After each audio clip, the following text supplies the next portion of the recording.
मानवी शिवाय के बाहों में चिपके हुए सो चुकी थी। वही मानवी के इतने करीब रहते शिवाय अचानक से उठा तो देखा मानवी गहरी नींद में डूब चुकी थी। ये देख अब भला शिवाय कैसे सो सकता था।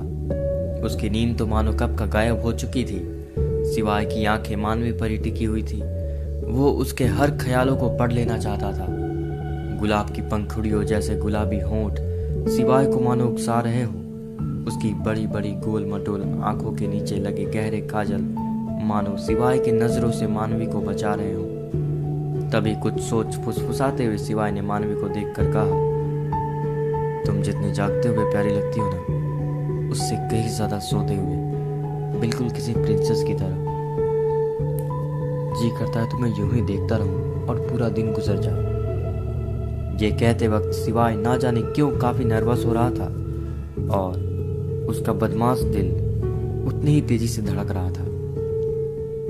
उसने बड़े ही प्यार से मानवी को देखते हुए कहा, मानवी, मैं तुमसे बेइंतहा प्यार करता हूँ। तुमसे दूर होता हूँ तो मन तुम पर ही लगा रहता है। ये कहते कहते उसके लफ्ज़ रुक गए। वो खुद से मुस्कुरा के बोला, मैं भी ना पूरा का पूरा पागल हो गया। अब भला तुम सोते हुए कैसे जवाब दे सकती हो। ये कहते हुए शिवाय उसे गोद में उतार तकिए पर सर लिटा दिया, खुद बगल में सो गया। थोड़ी देर बाद जब मानवी की नींद खुली तो वो शिवाय के बाहों में थी। उसने शिवाय को देखते हुए कहा, ऐसा लगा जैसे युग आ गए हैं। ये कहते हुए शिवाय ने आंखें बंद में यही कहा, युग के बारे में मुझे भी तो बताओ। हमेशा युग युग युग करती हो, मैं भी तो जानूं तुम्हारे युग को। इतना कहते ही शिवाय करवट हो बोला तो मानवी मुस्कुरा पड़ी और बोली, ठीक है। पहली नज़र में ऐसा जादू कर दिया, पागल बन बैठा मेरा जिया। मानवी शिवाय की आंखों में देखते हुए बोली, आप सोच रहे होंगे कि मैं इतने गाने क्यों गुनगुना रही हूँ। ये कहते कहते मानवी का चेहरा किसी जुगनू की भांति चमकने लगा। मानवी के चेहरे पर हल्की दबी मुस्कान उभर आई। सर झुकाए मानवी ने कहा, शायद ये वही पल थे जब मैं और युग मिले। देखो ना, आज भी चेहरे पे मुस्कान आ जाती है। इतना कहते के साथ उसने अपना चेहरा धीरे से ऊपर किया तो उन चेहरों पर भले ही चमक हो मगर आंखों में खालीपन और आंसू तैर रहे थे। शिवाय एकटक मानवी को निहार रहा था, मानो उसका चेहरा पढ़ रहा हो। लेकिन मानवी ने खुद को संभालते हुए पूरे जोश में कहा, वो कहते हैं ना, प्यार में थोड़ा टकराव लाजमी है, ना हुआ तो फीका फीका सा लगता है। हम दोनों के बीच भी कुछ ऐसा ही है। तकरार की पहली मुलाकात बेहद खट्टी मीठी थी। हमारी मुलाकात एक शादी में हुई जिसके मुख्य वो खुद थे। दरअसल लड़की के भाई जो ठहरे थे, हर कुछ उनको संभालना था। सबके आवाभगत में उनकी टकरार मुझसे हो गई। होती भी क्यों नहीं, जिंदगी उनके साथ जो चलनी थी। इतना कहते ही आंसू का गोला आंखों से निकल सीधा गालों पर लुढ़क गया। खुद को संभालते हुए मानवी ने कहा, भले आज हम साथ नहीं मगर आज भी मुझे वो हर एक पल याद है। ये कहते वक्त मानवी का गला भर आया। उसने एक बार फिर खुद को संभालते हुए कहा, पता है सबसे मजेदार बात क्या थी। शिवाय ने भौंच खाते हुए पूछा, क्या। तो मानवी बोली, वो ये कि मैंने युग को नाको चला चबवाए थे। शिवाय, अच्छा वो कैसा। मानवी, गर्मी का टाइम था तो वेटर बार बार कोल्ड ड्रिंक ला रहे थे मगर मेरा मूड नहीं था। मन तो कॉलेज में अटका था। उसी बीच युग खुद हाथों में ठंडे से भरा ट्रे ले सीधा मेरे पास पहुंचाए और बोले, सबने पी लिया, आप भी कुछ पी लीजिए। युग की ये बात सुन मुझे तो मानो किसी ने कांटे चुभा दिए हों। मैंने तर्रेते नजरों से घूरते हुए कहा, नो थैंक्स प्लीज। ये सुन युग ने बड़े आराम से बोला, ठंडा पीने से गुस्सा भी ठंडा हो जाएगा। युग की ये बातें और भी मेरा टेम्पर चढ़ा रही थी मगर मैंने भी पूरे एटीट्यूड में कहा, ओह तो मैं ये ठंडा नहीं पीती। ये सुनते ही युग तपाक से बोले, फिर आप जो भी पीती हैं बताइए, मैं खुद ले आऊंगा। इतना कहते युग वहीं खड़े हो गए। मैं समझ चुकी थी कि यह बंदा बिना पिलाए मानेगा ही नहीं। वो ठंडा पिलाने के लिए पीछे पड़ गया। ओह फिर। शिवाय ने दिलचस्पी जाहिर की तो मानवी ने बोली, मानवी ने बड़े ही जोश में कहा। मैं भी कम नखरीली थोड़ी थी, ऐसे कैसे ले लेती ठंडा, आखिर लड़के वाली थी। मैंने बड़े ही ताव में कहा, फ्रूटी। 10 मिनट के अंदर 1 लीटर की फ्रूटी की बोतल लिए युग मेरे सामने खड़े थे। ये देख मैं चौंकते हुए बोली, अरे अरे मुझे नहीं पीना भाई, प्लीज ले जाओ इसे। मुस्कुराते हुए युग ने धीरे से कहा, भाई बोलकर क्यों मेरा दिल दुखा रही हो। युग का इतना कहना मानवी ताव में बोली, ओह रोड साइड रोमियो, होश में रहकर बोलो वरना दूंगी एक पंच। मैं ना एक खुफिया एजेंसी हूँ, जीना मुश्किल कर दूंगी अगर मेरे पीछे पड़े तो। मुस्कुराते हुए युग ने वापस से कहा, अब कितना मुश्किल करना है, दीवाना तो हो ही गया हूँ आपका, तब से जब से आप कार से उतरी हैं। इससे पहले युग कुछ कहते, दांत पिसते हुए मानवी ने कहा, लगता है ऐसे नहीं मानने वाले, इलाज करना ही होगा। ये कहते हुए मानवी अपने स्लीव्स को मोड़ते हुए जैसे खड़ी हुई, युग ने वापस से कहा, मैं बहुत प्यार से लाया था आपके लिए। तुर्राते हुए मानवी ने एक नज़र बोतल पर डाली जो अब तक युग के हाथों में था, फिर एक नज़र चारों तरफ भीड़ को देख चुप लग गई। हर किसी की नज़र उन्हीं पर टिकी थी। ये देख मानवी को बुरा लगा कि मैं किसी के दरवाजे पर उसकी बेइज्जती नहीं कर सकती। यही सब सोच मानवी जैसे ही बोतल हाथ में ली, युग की खुशी का ठिकाना ना था। टोकते हुए सिवाय ने कहा, ओह तो यानी शुरू से ही नखरीली और गुस्सेल हो तुम। घूरते हुए मानवी ने कहा, ठीक है अब मुझे कुछ नहीं कहना, जाओ। सिवाय हड़बड़ाए हुए, अरे sorry sorry sorry, please please. इतना कहते ही सिवाय ने एक रिस्पेक्ट और रिक्वेस्ट फेस बनाया तो मानवी के चेहरे पर एक मुस्कान तैर गई। उसने कहा, लेकिन पता है जितने जिद्दी युग थे उतने ही तुम, मानना पड़ेगा। जिद्दी से याद आया, जितने जिद्दी मैं हूं उतने ही जिद्दी युग, शायद ही नहीं यहीं से हमारा प्यार की शुरुआत हुई। मैं जितना उनसे चिढ़ती युग उतना ही मेरे लिए करते, मैं जितना नफरत दिखाती युग उतने ही प्यार से मुस्कुराते। सच सब कुछ अजीब था, इतने लोग के होते हुए भी जैसे मैं भी वहां स्पेशल हो रही हूं उनके लिए। मैं जितना भागती दूरी बनाती युग उतना ही लट्टू की तरह मेरे पीछे पीछे घूमते।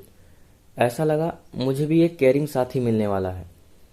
कहते हैं ना, खुदा का लिखा इंसान कभी बदल नहीं सकता। सच कुछ ऐसा ही हो रहा था मेरे साथ। ऊपर वाले की रहमत ही थी जो हम ना चाह के भी टकरा ही जा रहे थे। रस्मों रिवाजों की शुरुआत हुई। वो लड़की के भाई होने के नाते रस्मों को निभाने बैठ गए। इधर लड़के के घर के सारे लोग बैठ गए। लेकिन यहाँ भी कुछ अजीब था। खिसकते खिसकते हम एक दूसरे के आमने सामने बैठ गए।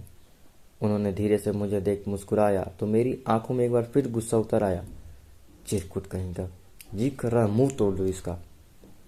मगर चाह कर भी उठ नहीं सकती थी, न ही कुछ कर सकती थी, न ही कहीं और देखने की जगह। सब कुछ बीता, फिर खाने की शुरुआत हुई। जैसे हर जगह उनकी आंखें मुझे देख रही हो, मगर मेरे अंदर ना जाने कहाँ का गुस्सा उबाल मार रहा था। अब गुस्से का आखिरी जिद पानी पे आ टिका। युग बड़े ही उत्सुकता के साथ सबके सामने पानी थामने आ गए। अब करती क्या, मेरी बड़ी बड़ी गोल मटोल आंखें गुस्से से जब चारों तरफ देखी तो सब हमें ही देख रहे थे।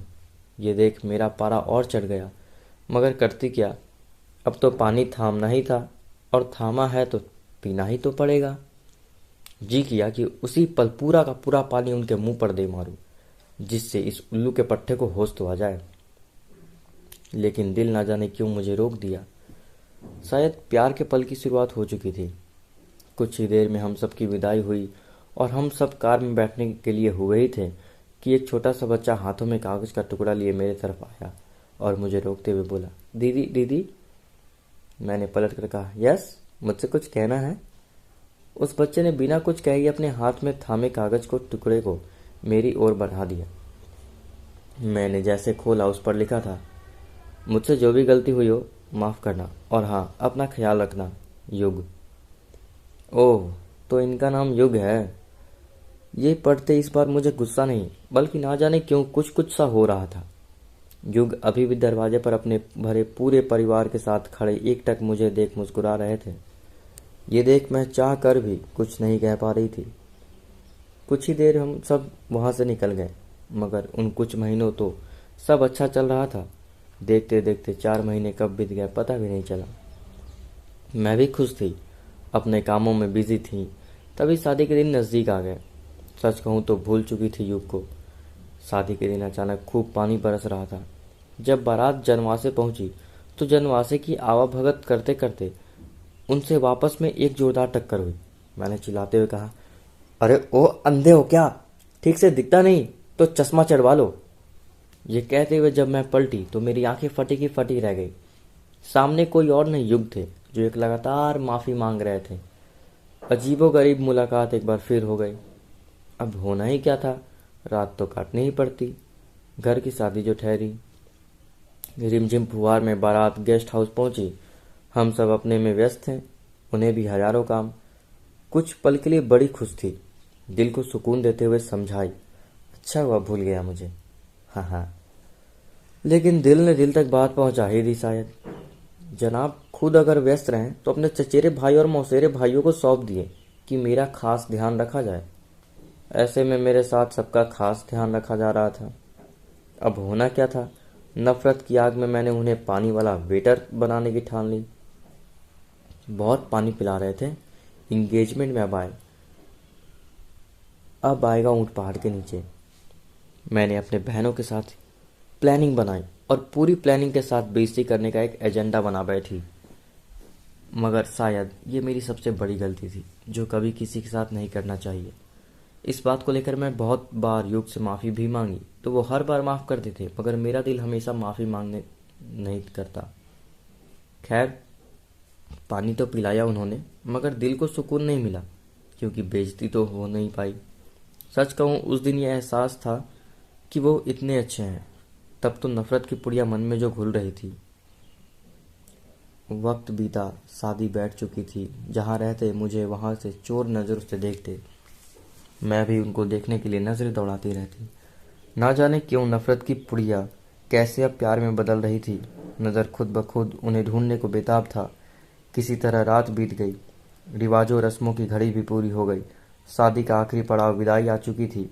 नाश्ते के बाद हम सब विदाई के इंतजार में खड़े थे, मगर ना जाने क्यों दिल की इस नफरत इतनी थी।